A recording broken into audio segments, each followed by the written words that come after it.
Okay, folks, so we have to talk because Donald Trump is bent. I will say this again. And by the way, I'm Zennie Abraham. I'm CEO of Zennie 62 Media Incorporated.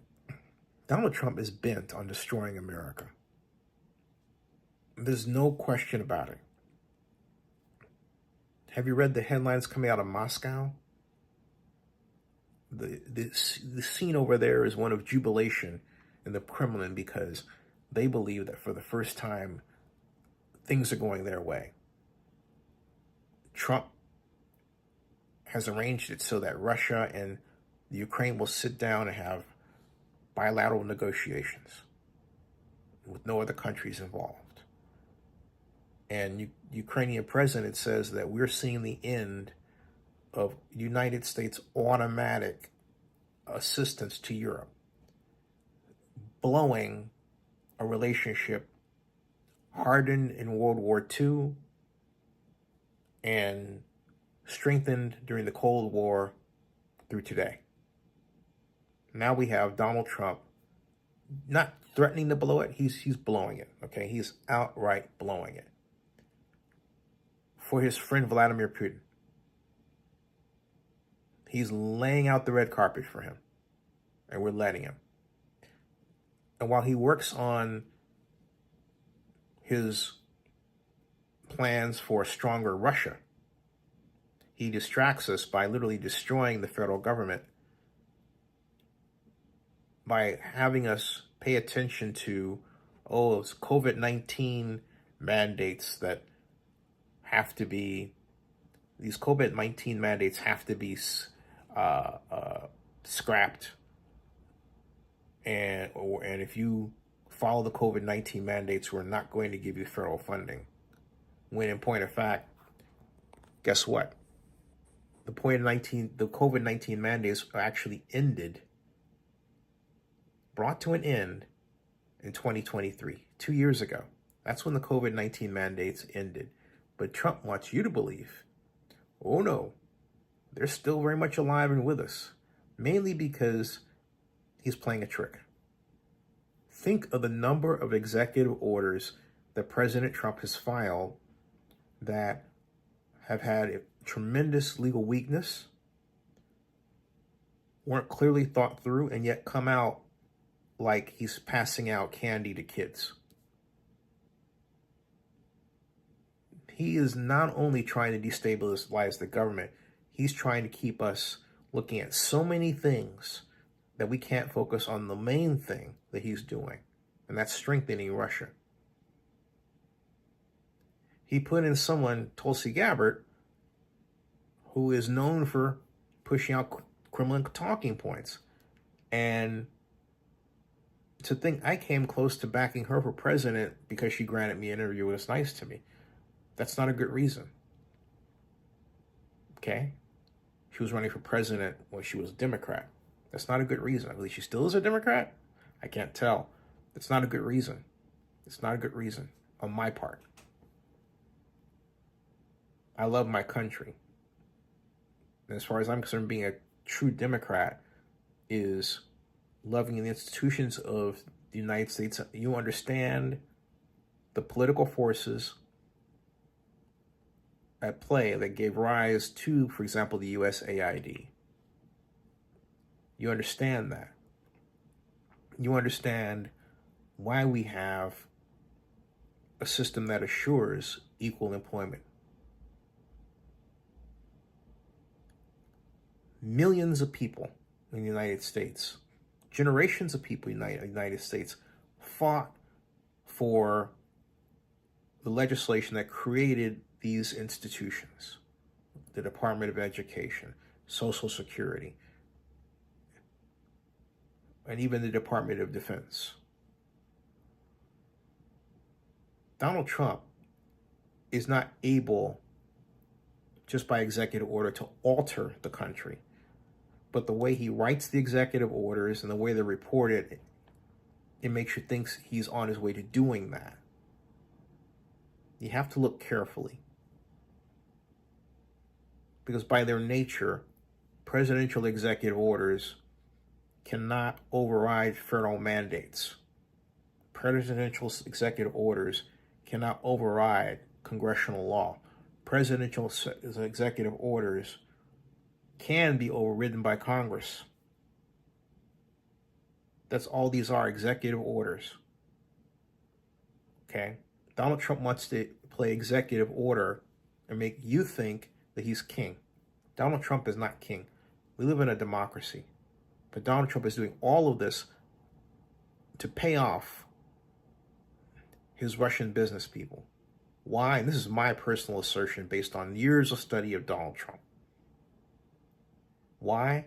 Because I believe Donald Trump received enormous financial benefits, loans of a type, from the Russian government when his Trump Corporation was in massive debt. I mean, staggering debt. The kind of debt that, well, you'd have to have an access to somebody like Vladimir Putin to receive the proper assistance from a very, very rich oligarch to help clear those kinds of debts. Those kinds of debts. And you have to make yourself a power broker, as Trump has done, where Saudi princes will write your son-in-law a $2 billion check. $2 billion, all right? $2 billion. This is all about Trump and power. But he's trying to destroy America in the process because that's part of his agreement with Russia. That is part of his agreement with Russia. He has been working on Russian relationships, Donald Trump, I would say for the last 20 years. 20 years. And now he's reached a point where his objectives are clear, and he's in a position to achieve them much more than ever before. So we have to start asking some real questions. This means treason. It has to. And we have to start talking about the T word and what to do about it in the context of Donald Trump. We're in serious trouble. This is no longer funny. This is not an interesting experiment in politics and government. This is a mess. Donald Trump is intent on making this mess. He's got some powerful friends behind him. He's able to put money into proper positions of people to get them to come along. And so far, mostly so good. His strategy is starting to fray at the edges. We're seeing that as more and more people catch on to what he's doing. So now it's a race against time. It's us versus Donald Trump versus the president. I'm not saying this from a standpoint any other than political, friendly opposition. We love you, but we just don't want you to do these things, Donald. Okay? We want our country a certain way. We want it to where it's truly responsive to people. Do you realize that Donald Trump fooled the American people saying, hey, look, I'm a better choice to get your prices down. Has he touched this issue at all? No. In fact, he's threatened to jack them up. Okay? Think about that today when you're at the Chicago Auto Show, the best auto show on the planet, looking around at cars and enjoying the sights and everything. Amazing, the Chicago Auto Show. Think about it. We talk about sticker shock now. Woo. Okay? Unless Trump is made to focus on the American economy and to stop these executive orders that really works to, among other things, move people out of the way that he believes are going to be in his way and stop him from doing things he knows are illegal. This is a criminal. He wants to be a criminal. He is a criminal president. That's what we have in office. We have a criminal president in charge of the country. He's acting like it. Anyone that was responsible for indicting him, filing lawsuits against him, the government, anyone that he can get to with government reach, he is not hesitating to do it at all, under the belief that if he wipes them out, not actually, but politically, procedurally, he's in the clear. He won't have to worry about them beyond his term. We have to change that. We have to stop that. This is big, big, big, big, big crap we're in. This is a great quagmire, and it's awful. We've got to straighten it out. We have to see how. Just read. When you see his executive orders, look at the law that each order applies to see if he actually can do what he's claiming. Pay attention. And then call your congressperson and tell them to get to work and oppose him. I don't care if he's I don't care Republican or Democrat. This is a country issue. This is an issue of country. You understand? It's an issue of country. Stop. Stop. Debbie says that's absolutely not true, and 77 million people would agree. Actually, Debbie, 77 million people would not agree, because there are a number of Trump operatives and friends, people that I know. So you don't watch my channel. Okay? I've interviewed Trump Deputy Campaign Director Rick Gates 5 times. I think I know a lot more about this than you do. And I do. This isn't about what you think it's about. This is about country. This is about one person taking advantage of the country for his own power. And if you're fool enough to believe it, I guarantee you that thought's not going to last long. You need to wake up and stop letting yourself get fooled and bamboozled and all this sort of stuff. Because first he gets you because he thinks, oh, I'll mention race, and that'll get your attention, and I'll get you on my side. And then once he's done that, then he'll switch to another message, which is, well, you don't want those transies in and everything else, even though the trans issue is nothing to do with anything in America. It's infinitesimally small. He made it look like it's gigantic, and you were fool enough to believe him, Debbie. You were fool enough to believe him. Debbie 7968, you were fool enough to believe him. Okay? And I'm not interested in why. I know why.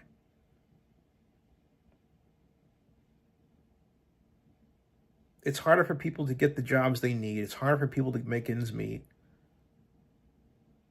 Because you don't know why? The reason why? Because we've allowed all these jobs to go offshore, regardless of party. That's why. It used to be that I could tell you that 88% of every defense dollar went right back into the community in the United States that it came from, that was generated from, that a plane was made. Let's say Northrop Grumman made a helicopter, right? In some place. Name the place. All of the component parts to that helicopter were made in the United States. Today, that's no longer true. In fact, arguably just 1/2 of our defense dollar or less stays in the United States. That means no jobs. It means losing jobs. We've lost that many jobs. And when Trump talks about cutting government spending, that's government jobs. Do you know excuse me, Debbie, I'm asking you a question, all right? Or did you just sort of hit and run, like, make a comment and then run away, you don't want to have a conversation? Do you realize, because I don't think you do you realize, Debbie 7968, do you realize that Donald Trump is threatening to damage our very gross domestic product? Do you know how GDP is calculated? Let me help you if you've never taken economics, or you took it and maybe you were paying attention to something else while you were in the class when you should have been studying. GDP is the equals government plus households plus businesses and investment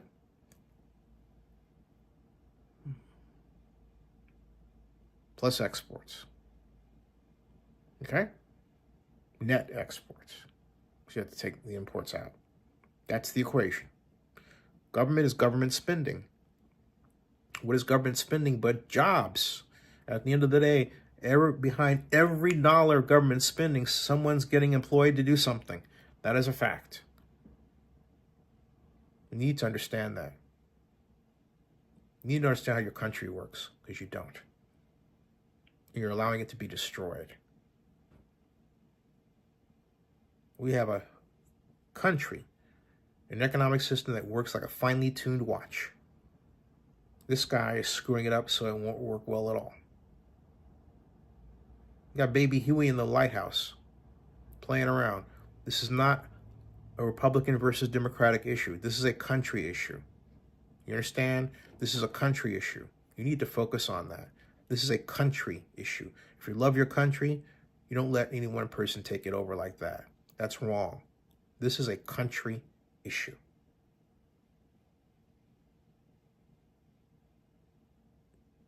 Is he right about some things like trying to get jobs back here? Yeah, but a tariff? No. Subsidy. Every other country that has succeeded at protecting its own companies has subsidized them. You want to have a great example, Debbie? 7968.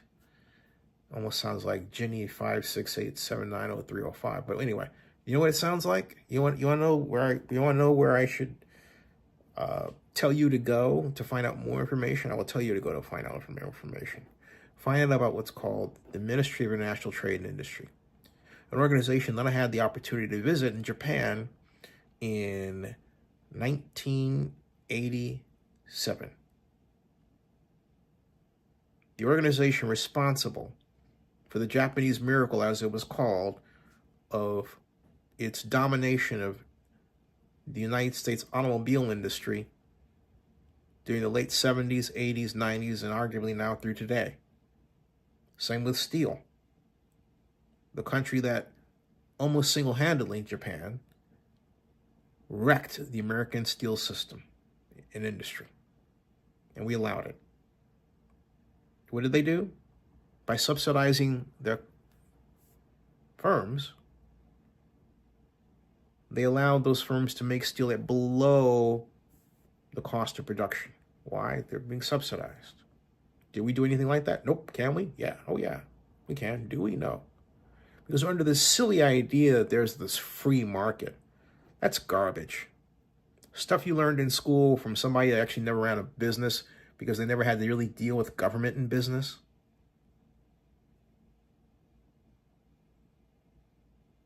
All right? There is no free market.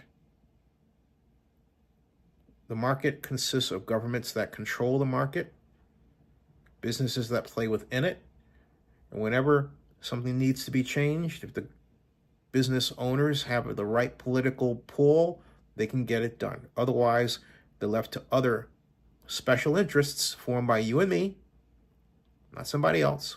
But you don't want to know why, because in America, we all have some interest that's special to us. If you don't recognize that by now, you don't know your country. I'm giving you a lesson right now. Okay? You need to wake up. Stop sleeping. It's not about Democrat or Republican. Donald Trump is not a Republican. If you don't know that by now, you really are out to lunch.